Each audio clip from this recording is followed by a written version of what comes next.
So we're here at Whitcomb Family Tree Farm. We started this farm in 2018, planting trees.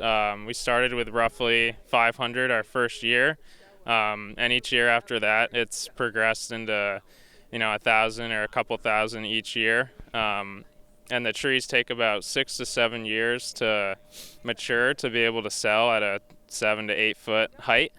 And today, Governor Phil Scott is coming to cut down some of the trees for his office and his home. And basically, the process of buying a tree starts with someone coming up to the window here at the shed. They grab a saw, and we tell them where to choose their tree and cut from. They bring it back here, and then we can also shake the tree right there, that little red rectangle machine. We just put it up there for them and then press a button, and it shakes all the kind of brown needles off and any grass that's left over. And then we can put it up on that table there, and they can have it wrapped. So we basically just pull the trunk of the tree through that red cylinder, and it automatically wraps the tree. And then you can twist it a couple times, cut the twine, and then they're good to go. That's kind of the process here at Whitcomb Family Tree Farm. You want to say who you guys are? Or? Yeah, I'm Max. I'm Dane. And I'm Kale. So you're all partners? Yeah, we're all brothers. And yeah, we grew up on these farms. Our dad started it with dairy farming, and we've been continuing it with a Christmas tree farm. Yeah, so we also grow pumpkins over here and in a different field down there. And that area didn't quite flood, but the ground was saturated for so long that we had a lot of pumpkin loss this year. Not quite as bad as last year, so step in the right direction. This land's at a high enough elevation where it doesn't get affected. Yeah. And the soil drains fairly well up here, so the Christmas trees haven't really been bothered by it too much. Livestock? No livestock anymore? No, my dad's phasing out of livestock, but still have a few. We made the decision last year, year and a half ago, that we're going to phase out of dairy. Yeah. So we're now, we've sold all the milkers. We have a few heifers that we're selling as they mature, and we're growing mainly corn and soybeans.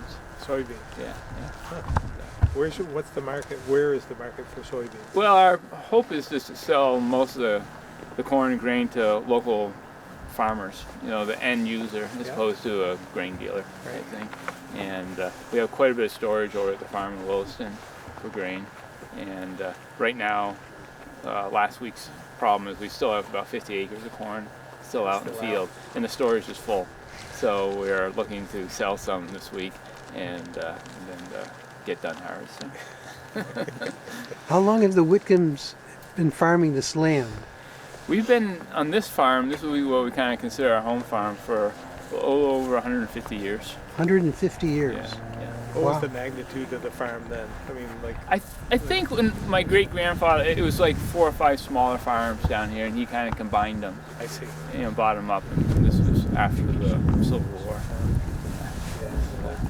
Yeah, I always felt very fortunate that our grandparents or great-grandparents bought nice floodplain land. The flooding is hard sometimes, but boy, the ground can grow. And there's no rocks here and no side hills or anything like that. Yeah. So. All right, you want to do it? Sure. So are you officially open now, or are you? Yep. Yeah, we opened Friday. It was our opening day. And we'll be open next weekend and maybe the weekend after, depending on how many trees. You got left? Yeah, a lot of tree farmers find it hard to commit to how long they'll be open for because it's a sellout business. Right. At least around here, we found talking to other local tree farmers. So how many do you have for sale right now? We're kind of going back and forth on it. There's probably between 500 to 900 that we're looking to sell this year. We want to save, a lot of people like the really tall trees, so we don't want to cut too many of the ones that we were planning on selling next year because those will be our taller ones, but it kind of depends on demand too. We're still getting discovered, so. I would. Yeah. I would imagine. Mm-hmm. Yeah. I would imagine you'll sell out. Yeah, I think so. Yeah. Grab you a saw. I wanted to mention too, we have hot chocolate, hot coffee, homemade cookies. Feel free to grab. We also have whatever you muffins like. too. At least once a year. I don't know. We kind of have a downtime.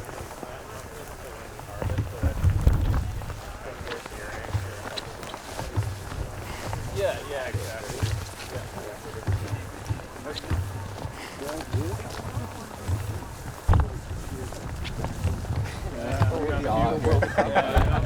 Your arms are pretty sore by the end of the day. Enjoyable if there's all of us around. You've done a good job with them, though. Was it in like? None of us are very tall, so reach up on the high ones. Too high. Gotcha. Stilts, right?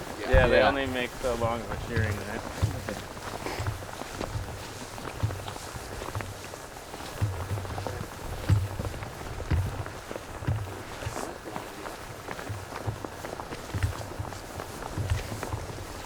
Yeah, it was only my second time down there ever. Yeah. First time skiing was Saturday and Sunday. And yeah, it's like a totally different world. I feel like you walk into you're not even. No, it's pretty built up. Yeah. So you got to ski, huh? I did. It was sweet. It's going to be interesting to see where it goes. Like, they've got the Teak District that they just Are you getting a couple trees for your office and everything? Yeah. and that's, I think, like a 15 or 20 year tip. Okay. So, I don't know. It's going to be interesting to see like, what Killington does with that. Right. Where the Colton is. Right. X, Y, and Z. Yeah. So, Yeah, I saw. Yeah, they're adding more, like making more snow as you can, right? yeah. And that's a full sector story too. Right. I don't know what the height restrictions were.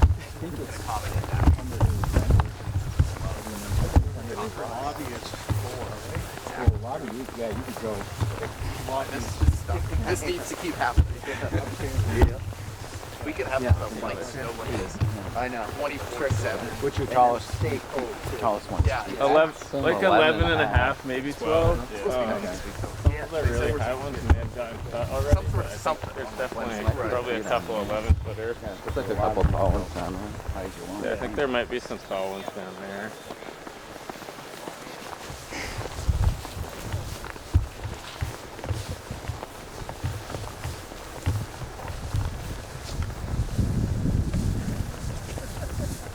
Here we go. A lot of pressure.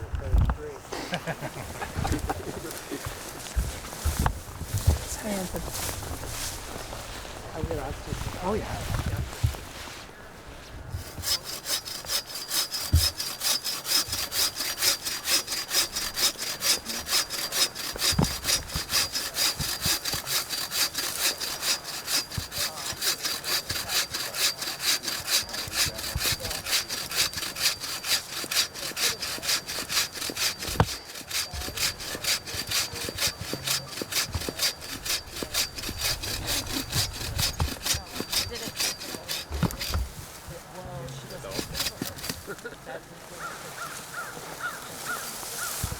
Good job. So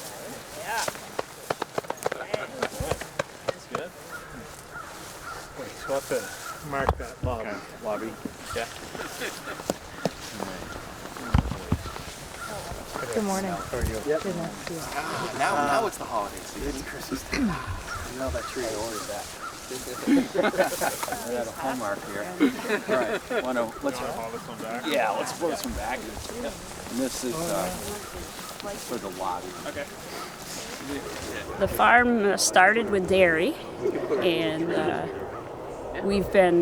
I've been here with the dairy for 34, 35 years. And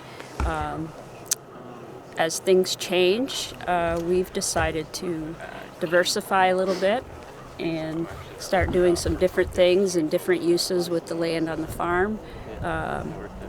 Basically, pumpkins started about 23 years ago, and it's expanded largely from 2 or 3 acres to 10 or 11 acres with a corn maze. And we've been in Williston. We're making a transition to Essex Junction for a few reasons. One being parking, better parking, options to a little bit higher land due to the recent flooding that we've had the last few years. Yeah, and also it combines the Christmas trees and the pumpkins and the corn maze all in the same area. So our hope is to have people come visit us in October and then come back later and to get a Christmas tree. Okay. And we try to emphasize educational things, like in our corn maze.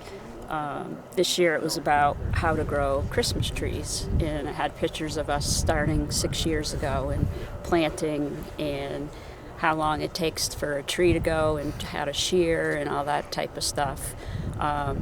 We're going to be resuming our field trips again with the pumpkins and things like that to the community in Chittenden County.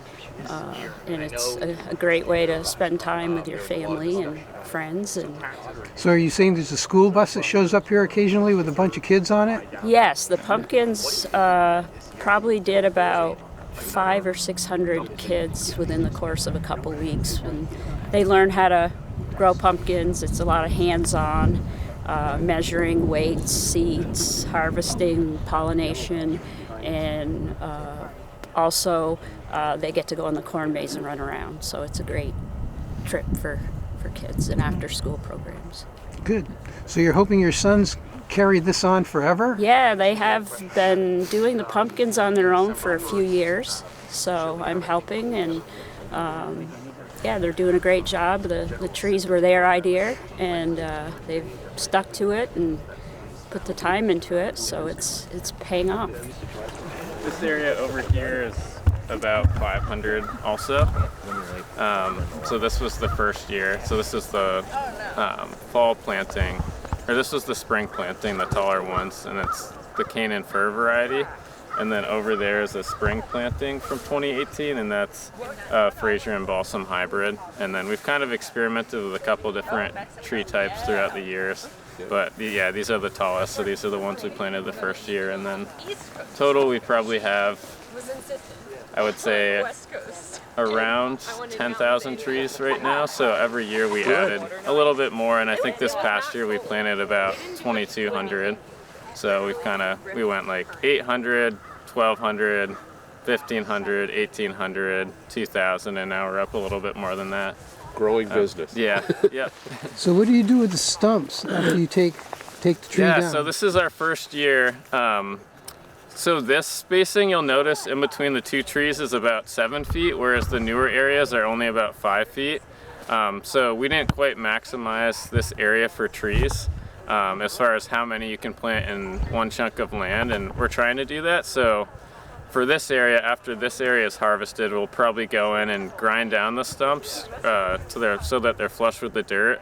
And then the following year, we're going to be redoing our planting scheme for this to where it's only 5.5 feet. I know that 2 feet doesn't seem like a whole lot of a difference, but over an acre it can be, I think it's about like a 500 tree difference for how many you can fit in 1 acre.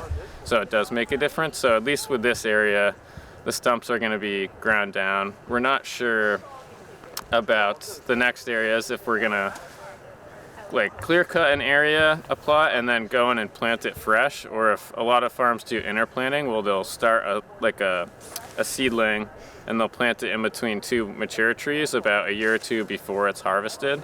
And then once the taller trees are harvested, then you have another tree that's 4 years old and can be harvested in a few years. So we might do that, we might not. We haven't really decided yet, but we have a couple of years to decide. But we probably are at least going to be trying to go in and just planting an area fresh for now, because we do have a tree transplanter, and so a tractor drives down and then somebody rides on the back and it creates a furrow in the ground, and somebody's riding on the transplanter and they put a tree in and then it closes it up after. And it's a very efficient way to plant a high number of trees. But if you can't really use it if you're planting already in a mature stand. So that you kind of need new territory to do. So we hope to be able to do that, because we can plant about 2,000 trees in a day with 5 or 6 people that way. Whereas if we were interplanting between trees, I think it would take a lot longer, and it's also a lot more work to go out and hand auger holes for each tree at that point. What type of volume are you looking at eventually? You said you're at about 10,000 now? Yeah, so it's a little bit tricky with this farm. My family owns it, and so the main people who use the acreage on the farm are my dad, his brother, and then my cousin. So they did have a dairy farm. They're phasing out of dairy, and they're going towards grain farming. Okay. So the majority of the acres on this farm are being either grown like corn or soybeans, and they're harvesting it as a grain.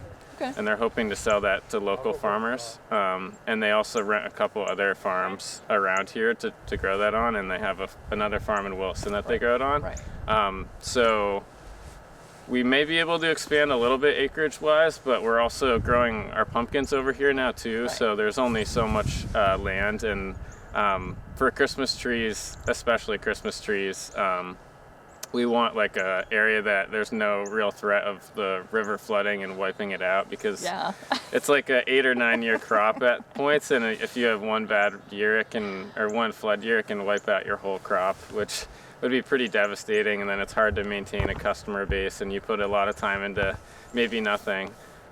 So there's only a few areas. A lot of the areas would be okay, but most of it's already being used for grain. But yeah. So 10,000 is about what you're. Yeah. So like right now we're planning on staying in this field. So as you drove in, you took a right, and that area behind what they call the shop hasn't been planted yet, but that's what we're hoping to plant this upcoming spring, most of it. We're also going to save a little bit of an area for parking down there when we're harvesting those. So we're trying to plan out and how like parking will fit into it too. And then hopefully after the following year, after we plant those, this area will be completely cut, and we can redo the spacing and hopefully get like more trees in here. And then it's going to be kind of just like hopping your way around to the different areas, cutting those, and then replanting it as you go, and it will hopefully cycle itself. But we may, depending on how it goes. So you plant trees 6 years ahead of time, and you don't really know what your customer base is going to be, so you don't know if you're growing, if you need to expand or not. So this will be our first real year of selling, so we'll have an indicator of how many people are interested in coming and grabbing a tree here. And then we could, if we sell out really quickly, maybe we'll look to expand to another field and plant more each year. So we're not sure yet, but we'll see how this year goes. Now, are the soils particularly conducive to trees? Is that how you landed on, let's make it trees instead of something else? So my brothers and I, so when we were really young, about like 25 years ago, my mom and her brother started Whitcomb's Land of Pumpkins. Mm-hmm. And that was based out of Williston, and it started really small, and each year it kind of grew and grew and grew.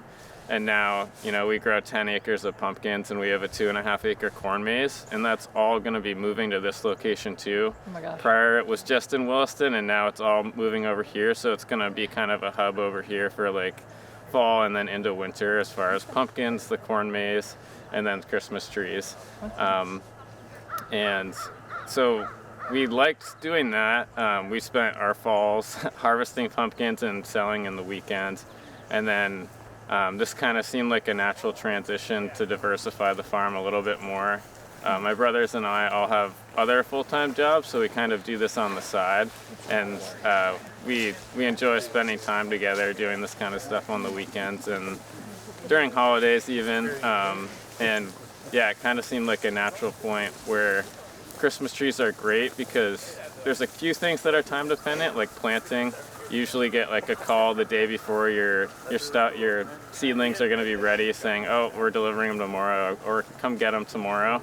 So you don't have a lot of leeway on that, but you kind of know either like the first or second weekend of May, you're probably going to be planting trees. So you can plan around that.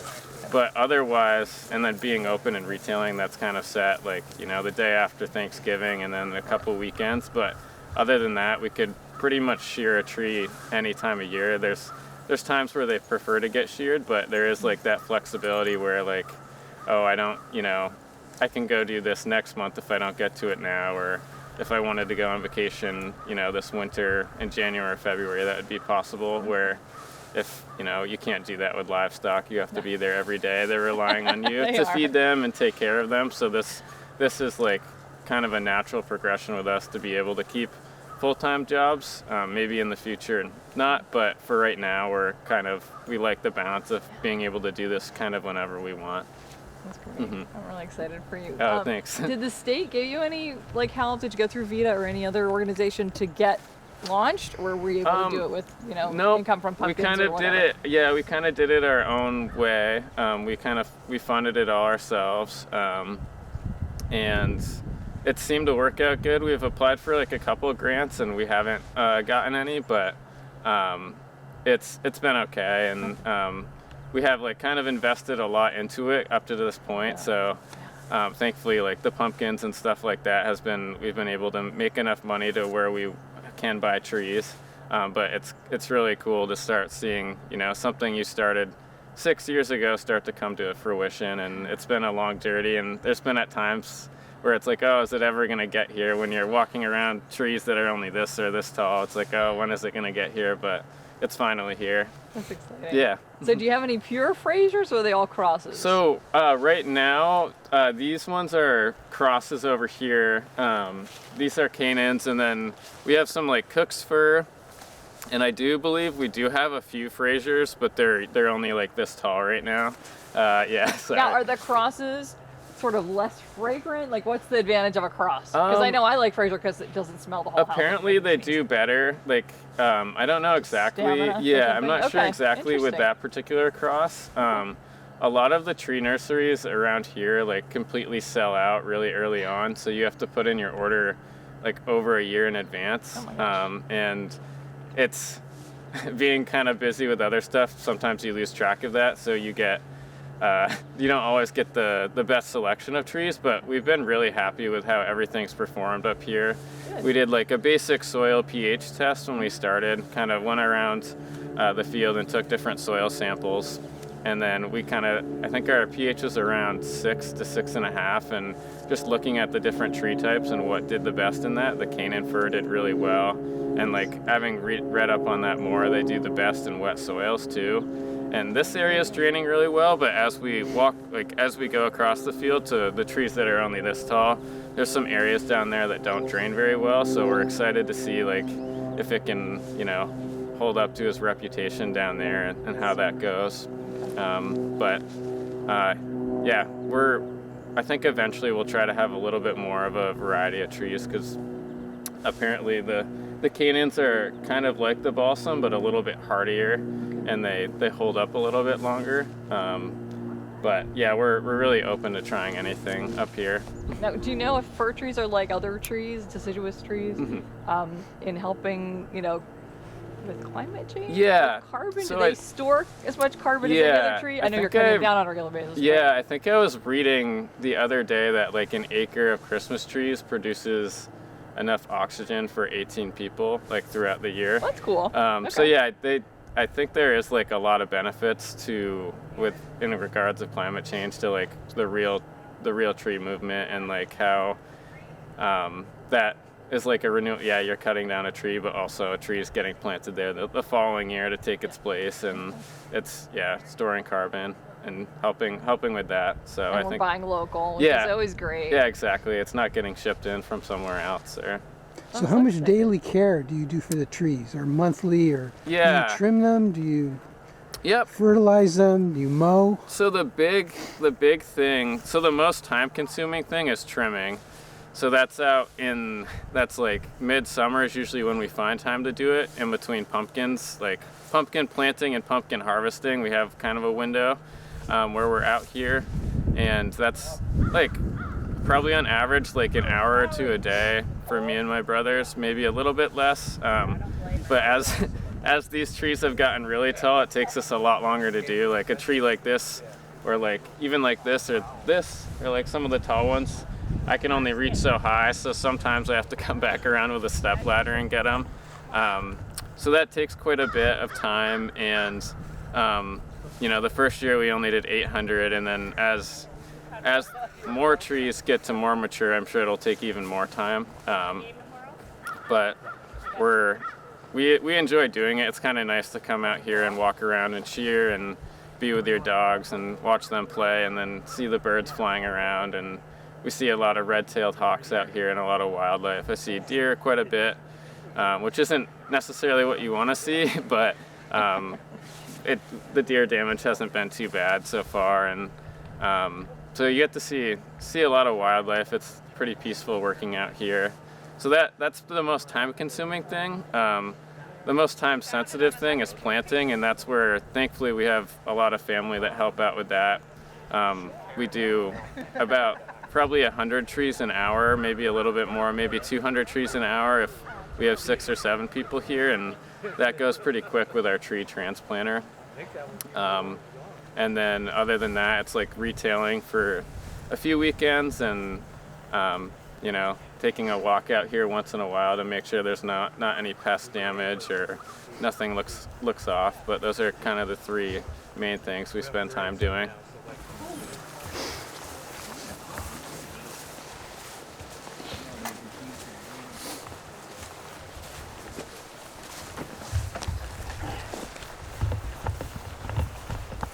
Yeah. Are we supposed to hang them up and weigh them and count the tines? What's healthy? Yeah. How many rays? Shaking them for the fun part. All right, so this one's the pavilion basement. Definitely. Yeah. And then this is your home. Yeah. So. Okay, what's the drill now? Yeah, we can shake them. If you want any of them trimmed up a bit, like this one, we can take some lower ones off just so you have enough room for the stand. They can do that. Okay. Yeah, we can just shake them then. Okay. So we just load it up on the here. Tip it up.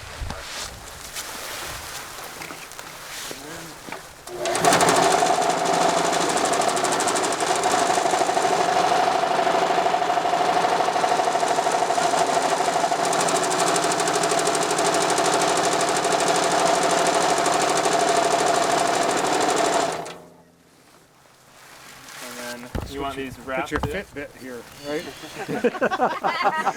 I just got We had a 9-year-old 300 yesterday stuff. when it was shaking. The 7 or 8, he's just sitting there going like this. All right, now we're wrapped up too. So we'll bring it up here.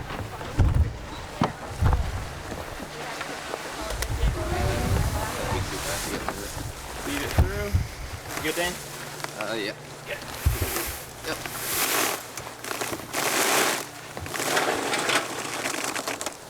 Twist it a couple times. And grab our scissors. Take it, put it in there and just leave it. I'll pick it up. Okay. But I'll pay for that one separate. Okay. Oh, that was good. Yeah, that's good TV. Bananas. That was good.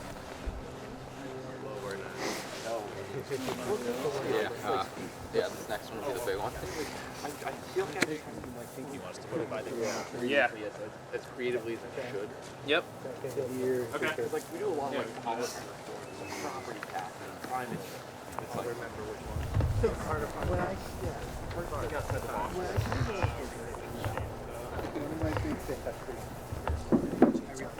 Yeah. Chainsaw going. Yeah. Electric. Don't get too excited. It's Okay. They're nice.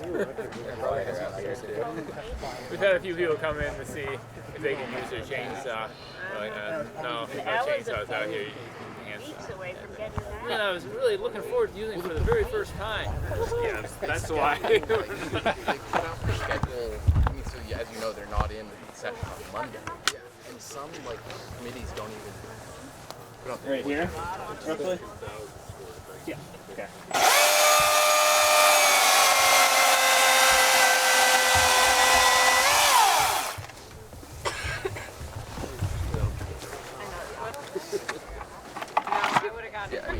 catching up with people that getting them on their farm or at their in their house or at their job is so much more impactful. It was getting them behind the table. Yeah, I felt like getting it out of the capital, even though I'd have to like Carson, bottom one at least. other places, was like it'd be a lot of work, but like the stories came out so much better than just having. Yeah, that's not that I've been kind of yelling at Biddix for them, but you need to figure out stuff.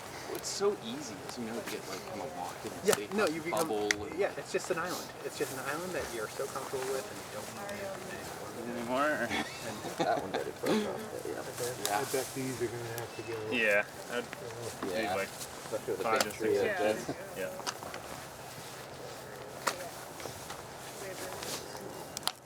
Maybe this one.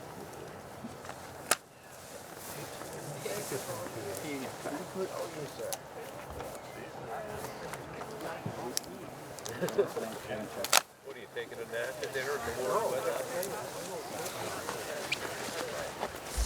Hold on, see you. Wait.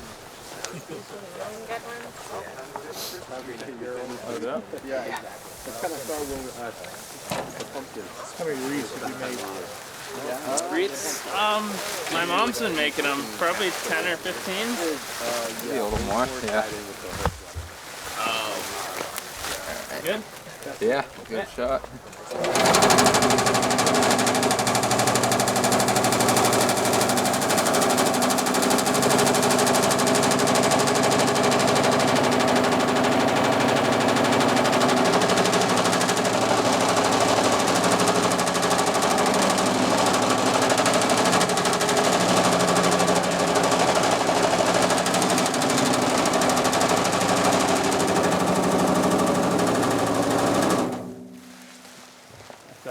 Yeah. All right. Good. Yep.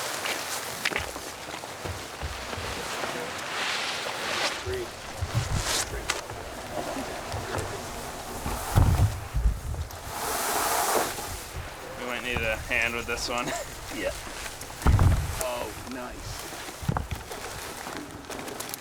Want to help, Cal? Yep.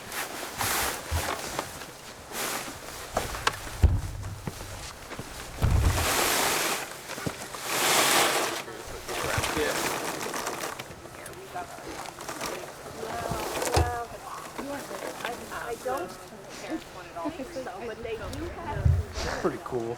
Yeah. That's probably the biggest tree of the whole tree. That's a big tree. Yeah.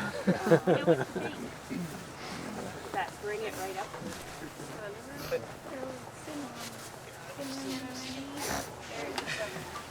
Want any branches trimmed on this one? Yeah.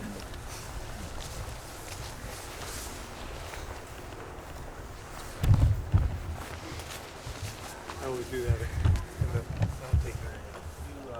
Save them. Yeah, I listen.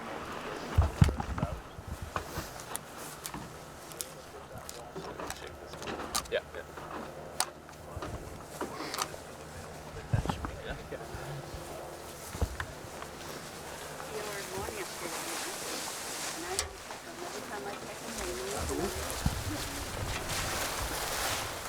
Good? Yep. Yep.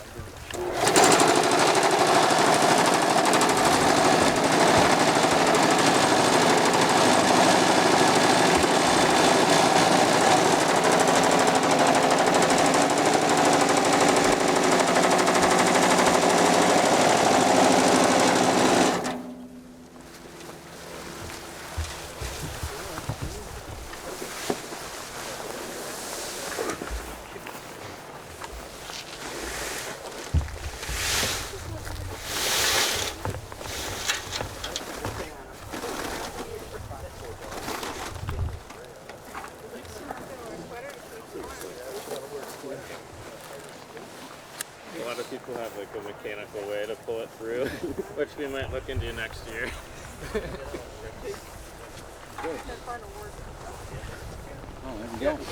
Hi, Senator Irene Renner. Excited to be here at the Whitcomb Farm. I'm very excited to see them expand into the Christmas tree market. It's great to see working landscapes here in Vermont. And I'm so excited to have the governor here as well at the beginning of December to celebrate this opening of the farm and more commerce in Essex Junction. My name is Anson Tebbetts. I'm the Secretary of Agriculture, Food and Markets, and we're proud to support all our Christmas tree growers across the state of Vermont.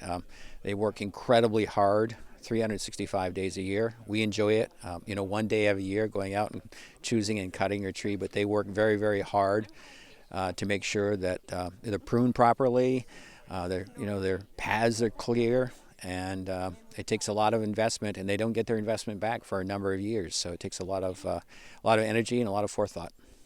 Well, this is an annual tradition where it's great to be with the Whitcombs, and I think that it's a little bit special about this one is this is their first year of opening up here at their farm, a farm that's been in their family since 1867.